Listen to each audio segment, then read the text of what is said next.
iHeartRadio Broadway, driven by Mercedes-Benz. Yes, it's been wonderful. First of all, I feel very honored to be in the space with such legends. It's just been beautiful to come in and suck up all the knowledge that is in this beautiful room and recreate this great musical, making it ours. It's amazing.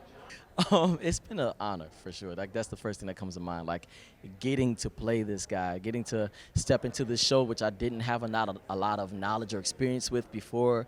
Working with this crew over the past few months, and learning so much about its history, so much about these classic Rodgers and Hart music, which I also wasn't as familiar with. I'm like, wait, this is where we get so much of this music from. Like, it's been an honor. And then stepping into Joey and found out how much, like, oh, I love this dude. Like, you know, he's a cool guy. He's so messed up, and you know, I don't know, man. I just relate to him very deeply, and getting to find him and feel him in my own blood and in my own skin. It's just, again, it's been a lot of fun.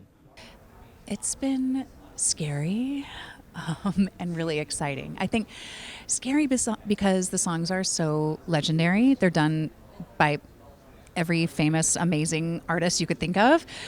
So those are really big shoes to fill.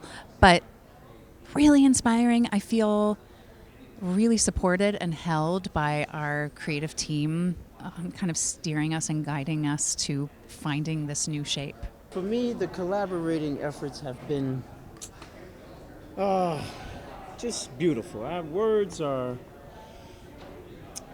counterproductive.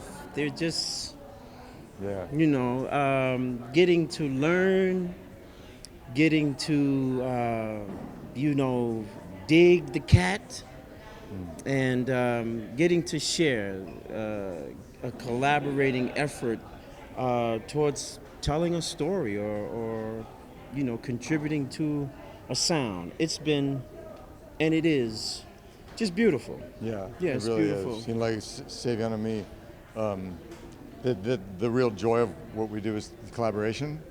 And I don't know if I had never co-directed before. Yeah. I've done it, and we had this seamless kind of rapport from the first time we talked. Like we have completely different sort of we come to it through different lenses, and yet we've been able to find this common language and sort of think with one brain, and it's been super exciting and just fun, right? Yeah. We've had a very collaborative and organic creative process with this, in that, like, again, we're doing Pal Joey with a black man as Joey in Chicago in the 40s, which is a different set of circumstances than it may have originally been. So cue the brilliance of a Savion Glover and a Tony Go, and they're like, all right, so let's actually sit and find this. Like, how do we do this music? How do we do this Rodgers and Hart tune this way? What does it feel like this way with these guys hoofing around me? And like the sounds that are coming from our ancestors, our griots, my grandparents even.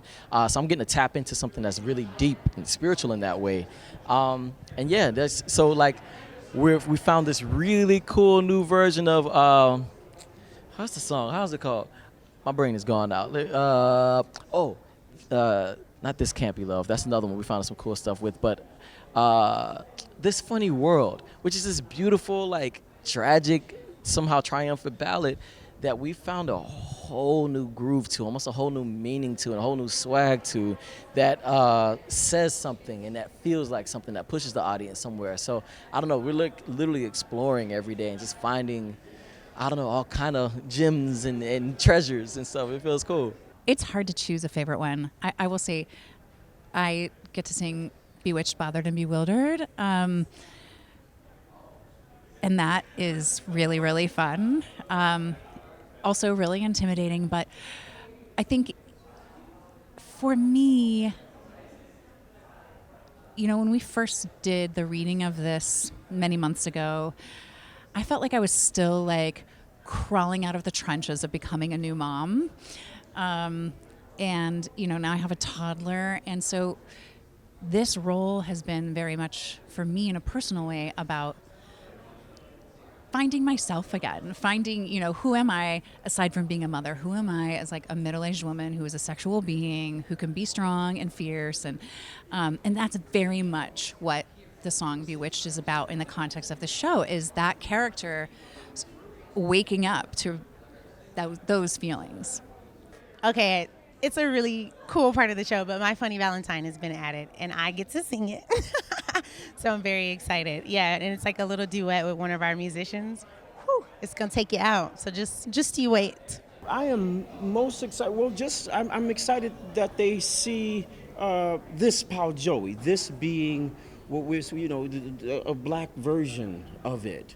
I'm excited that they're once again, going to be allowed an opportunity to hear more of the narrative, the story that I am connected to, and the story that they are contributing to.